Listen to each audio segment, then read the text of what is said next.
On voulait vous présenter comment sont fabriquées et conçues les façades chez Rinku. Pour ce qui est des façades bois, on a un panneau de latté.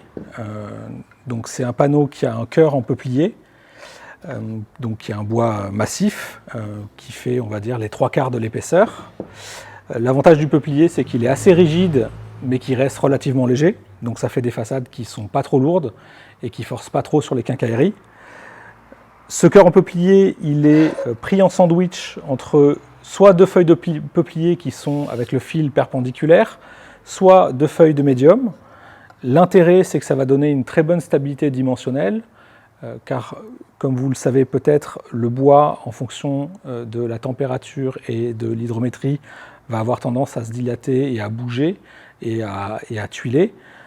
Grâce à ce procédé, on évite ce phénomène et on garde des façades qui sont toujours planes.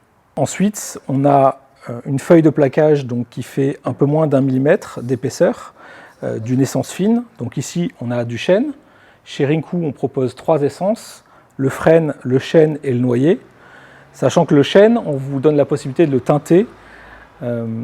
Donc on a 4 teintes qui sont proposées. La première, donc, ce qu'on appelle le chêne clair. Le chêne clair, il est obtenu grâce à une huile qui a 5% de pigment blanc et qui va garder la teinte brute. La deuxième teinte, c'est ce qu'on appelle chêne naturel. Donc c'est une huile sans pigment. Comme c'est une base d'huile de lin, ça va donner une teinte miel au chêne relativement chaude. C'est ce qui est le plus commun. La troisième teinte, c'est le chêne fumé. Le chêne fumé, ça va donner un peu plus de profondeur et ça va faire ressortir le veinage du chêne.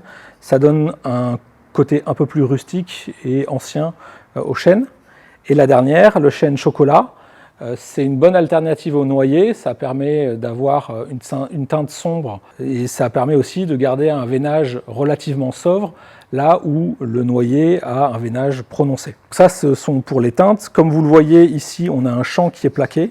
Donc le champ, c'est une bande de plaquage d'1 millimètre d'épaisseur qui vient finir pour éviter de voir la tranche et qui donne l'illusion d'avoir un bloc de bois complet.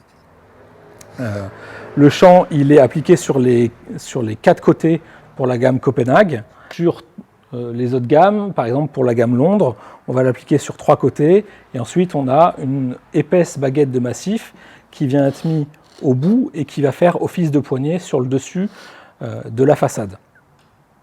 Pour ce qui est de la gamme Kyoto, on a 4 baguettes de massif qui viennent encadrer la façade, faire cette légère surépaisseur qui, mise bout à bout, va donner de la structure à la cuisine. On peut, si vous le souhaitez, faire varier l'épaisseur des baguettes. Là, initialement, on a des baguettes de 10 mm et là, on a des baguettes de 19 mm. On peut aller jusqu'à 30 et on peut, sur les fortes épaisseurs, faire un assemblage à coupe d'onglet. Toutes les opérations de plaquage de champ et de collage des différentes baguettes sont réalisées à la main, tout comme la finition à l'huile. D'ailleurs, c'est une huile qui est garantie sans cove, une huile pigmentée, qui a comme intérêt comparé à un vernis de vraiment nourrir le bois, de le teinter en profondeur et aussi de pouvoir être rattrapé si vous faites un accroc sans raccord, là où une laque ou un vernis va vous obliger à reprendre toute la surface.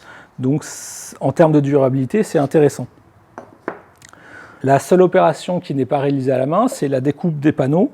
Ça nous permet de gagner en rapidité et surtout en précision et de placer parfaitement les usinages pour que lors du montage, vos façades s'ajustent au millimètre par rapport à vos caissons. Évidemment, toutes nos façades sont fabriquées dans notre atelier où je me trouve à Marseille.